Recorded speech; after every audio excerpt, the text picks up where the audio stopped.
नमस्कार, capital TV की special story देख रहे हैं आप और मैं हूं साइमा। राघव चड्ढा विदेश से वापस क्यों नहीं आ रहे हैं, इस सवाल का जवाब अभी मिला नहीं था कि राघव चड्ढा के गिरफ्तार होने का भी दावा कर दिया गया है। जी हां, दिल्ली के मुख्यमंत्री अरविंद केजरीवाल की गिरफ्तारी के बाद बाकी नेताओं को भी डर सता रहा है गिरफ्तारी का। ऐसे में क्या राघव चड्ढा के साथ ही बाकी नेताओं को भी गिरफ्तार करने की प्लानिंग चल रही है, ये सवाल भी उठने लगे हैं। तो क्या कुछ है पूरा मामला, चलिए आपको बताते हैं।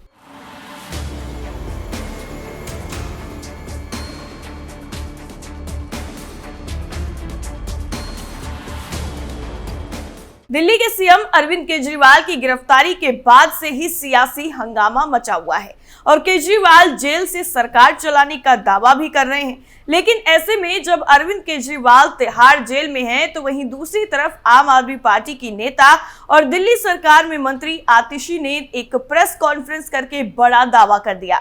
उन्होंने बीजेपी पर निशाना साधा और ये कहा है कि आने वाले दिनों में आपके 4 नेता गिरफ्तार होंगे। आतिशी ने बताया है कि सौरभ भारद्वाज, राघव चड्ढा, दुर्गेश पाठक और खुद आतिशी मारलेना को गिरफ्तार किया जाएगा। प्रेस कॉन्फ्रेंस में आतिशी ने कहा है कि पहले हमारे बड़े नेताओं को गिरफ्तार किया गया, अब इसका प्लान है कि आने वाले 2 महीने में आम आदमी पार्टी के 4 नेताओं को और गिरफ्तार करें।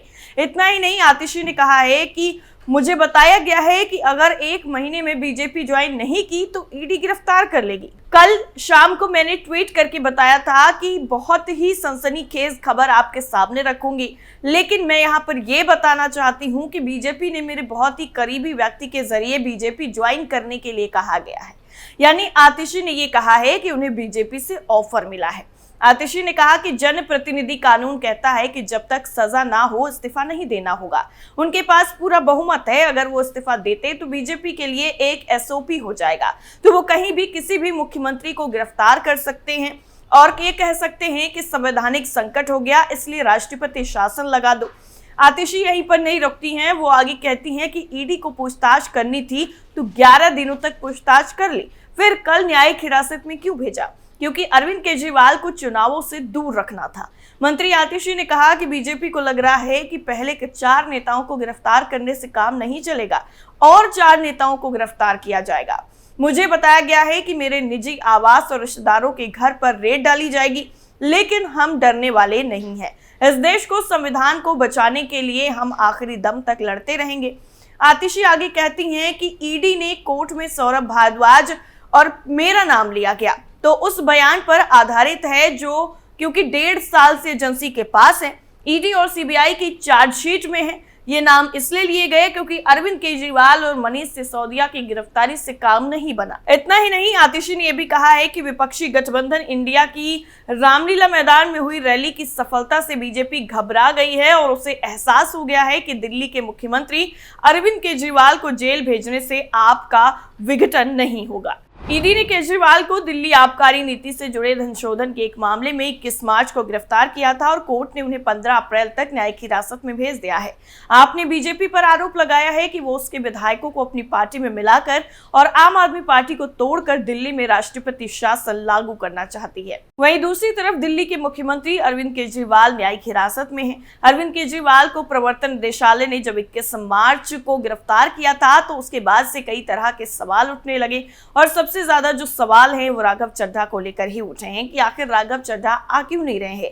आम आदमी पार्टी के समर्थक और कार्यकर्ता सड़कों पर हैं, तो वहीं मीडिया के सामने पार्टी से जुड़ी हर छोटी बड़ी बात रखने के लिए आतिशी, सौरभ भारद्वाज, संदीप पाठक, गोपाल राय के साथ बाकी नेता मोर्चा संभाले हुए नजर आ रहे हैं। खुद अरविंद केजरीवाल की पत्नी सुनीता केजरीवाल भी अब सामने हैं। इन सबके बीच में अक्सर सीएम केजरीवाल के साथ दिखने वाले पार्टी के राज्यसभा सांसद राघव चड्ढा पूरे घटनाक्रम में बहुत मुखर नजर नहीं आए।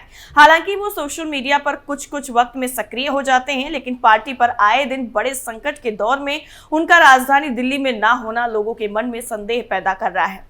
मीडिया रिपोर्टों में ये कहा जा रहा है कि राघव आंखों की सर्जरी के लिए लंदन में हैं। फिलहाल इस पर कोई आधिकारिक जानकारी सामने नहीं आई है। आम आदमी पार्टी का मुखर चेहरा माने जाने वाले राघव चड्ढा को लेकर सोशल मीडिया पर कई सवाल किए जा रहे हैं। लोग पूछ रहे हैं कि अव्वल तो लोकसभा चुनाव के इतने नजदीक होने और फिर पार्टी के संयोजक की गिरफ्तारी जितने अहम मौकों पर राघव चड्ढा कहाँ है? लंदन में है राघव चड्ढा, इसका भी कोई पुख्ता जानकारी नहीं है। अरविंद केजरीवाल की गिरफ्तारी के अगले दिन ही एक रिपोर्ट सामने आई थी जिसके मुताबिक राघव चड्ढा 8 मार्च से ही लंदन में है। राघव चड्ढा ने 9 मार्च को लंदन स्कूल ऑफ इकोनॉमिक्स के लंदन इंडियन फोरम में भी भाषण दिया था। इसकी जानकारी राघव चड्ढा ने खुद ट्वीट करके दी थी। तो वहीं दूसरी तरफ तिहाड़ जेल भेजे जाने से पहले शराब घोटाले मामले में केजरीवाल ने कोर्ट में कहा कि आम आदमी पार्टी के संचार प्रभारी विजय नायर उन्हें नहीं बल्कि अपने कैबिनेट सहयोगियों जिसमें आतिशी मार्लेना और सौरभ भारद्वाज को रिपोर्ट करते थे। इसके साथ ही केजरीवाल ने यह भी कहा कि विजय नायर के साथ उनकी बातचीत बिल्कुल सीमित थी और अब राजनीतिक गलियारों में से केजरीवाल का दांव भी माना जा रहा है, क्योंकि माना यह जा रहा है कि केजरीवाल के इस दांव से इन दोनों का पत्ता सीएम पद को लेकर कट गया है। ऐसे में कयास लगाए जा रहे हैं कि आने वाले वक्त में दिल्ली में बिहार मॉडल भी लागू हो सकता है। अब आपके मन में भी सवाल उठ रहा होगा कि आखिर क्या था वो बिहार मॉडल जिसे अरविंद केजरीवाल दिल्ली में लागू कर सकते हैं। तो चलिए बताते हैं। दरअसल बिहार की राजनीति में 2 मॉडल की काफी चर्चा होती रही है। एक लालू प्रसाद यादव का राबड़ी देवी मॉडल और दूसरा मुख्यमंत्री नीतीश कुमार का जीतन राम मांझी मॉडल। कठिन वक्त में दुविधापूर्ण स्थिति आने पर जहां लालू प्रसाद यादव ने कोई दूसरी बात नहीं सोची और अपनी ही पत्नी राबड़ी देवी को बिहार का मुख्यमंत्री बना दिया था, तो वहीं दूसरी तरफ नीतीश कुमार ने खुद ही अपना विश्वस्त मानकर जीतन राम मांझी को बिहार की कमान सौंप दी थी। बिहार की ये दोनों ही मॉडल सत्ता की सियासत में हमेशा राजनीति की चर्चा में रहते हैं। आपको बता दें कि बिहार में तत्कालीन मुख्यमंत्री लालू प्रसाद यादव ने जेल जाने से पहले अपनी पत्नी राबड़ी देवी को प्रदेश का मुख्यमंत्री बनाया था। राबड़ी देवी ने 25 जुलाई 1997 को बिहार की पहली महिला मुख्यमंत्री के तौर पर शपथ ली। तब लालू प्रसाद यादव को चारा घोटाला से संबंधित भ्रष्टाचार के आरोपों में उनके खिलाफ जारी गिरफ्तारी वारंट के बाद इस्तीफा देने के लिए मजबूर होना पड़ा था। इसके बाद लालू यादव ने किसी दूसरे सहयोगी पर विश्वास न करके राबड़ी देवी को ही मुख्यमंत्री पद सौंप दिया था।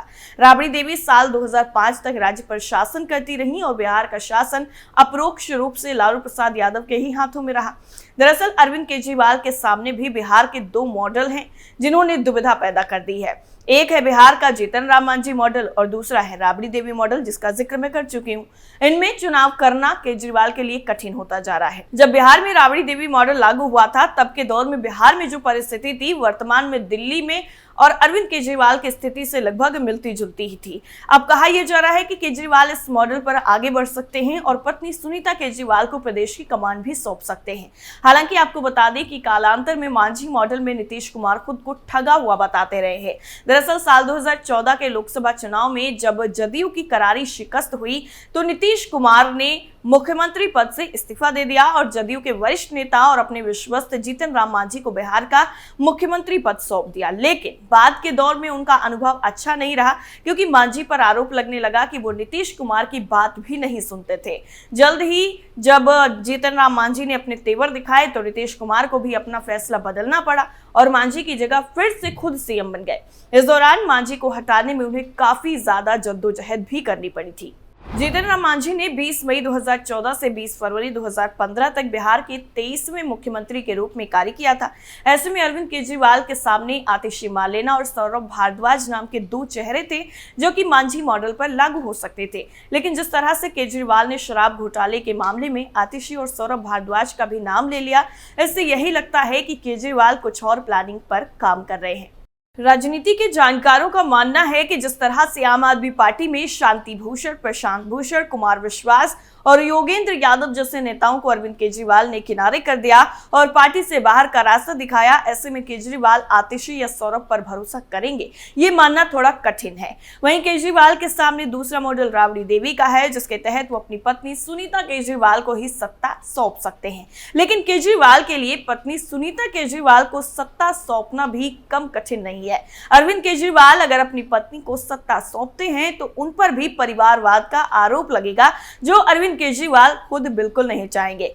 इतना ही नहीं, राजनीति बदलने का जो भरोसा दिलाकर वो दिल्ली की सत्ता पर काबिज हुए थे, उसे भी बट्टा लगने नहीं देना चाहेंगे। लेकिन यहाँ ये भी बात सामने है कि वो कई बार अपनी ही कही बातों से पलट भी गए हैं। ऐसे में वो अपने आने वाले वक्त में कुछ भी बड़ा फैसला कर सकते हैं। हालांकि राजनीति के जानकारों का मानना है कि अरविंद केजरीवाल आने वाले 2-3 महीनों तक कोई बड़ा फैसला नहीं करेंगे और वेट एंड वॉच की रणनीति अपना सकते हैं। ऐसा इसलिए कि वो इंतजार कर रहे हैं कि दिल्ली के एलजी खुद अपनी तरफ से राष्ट्रपति शासन जैसा कोई फैसला लें, जिससे उनके लिए जनता के बीच में सहानुभूति हो जाए। वहीं अगर एलजी कोई फैसला नहीं लेते हैं तो अरविंद केजरीवाल अपनी पत्नी सुनीता केजरीवाल को दिल्ली का सीएम बना सकते हैं, लेकिन ये जुलाई या अगस्त में हो सकता है। इसके पीछे की वजह ये कि ऐसा होता है तो अगले साल दिल्ली विधानसभा चुनाव से पहले सुनीता केजरीवाल बिना चुनाव लड़े ही सीएम बनी रह सकती हैं। इस पूरे मामले को लेकर आपकी राय क्या है, हमें कमेंट करके जरूर बताइए।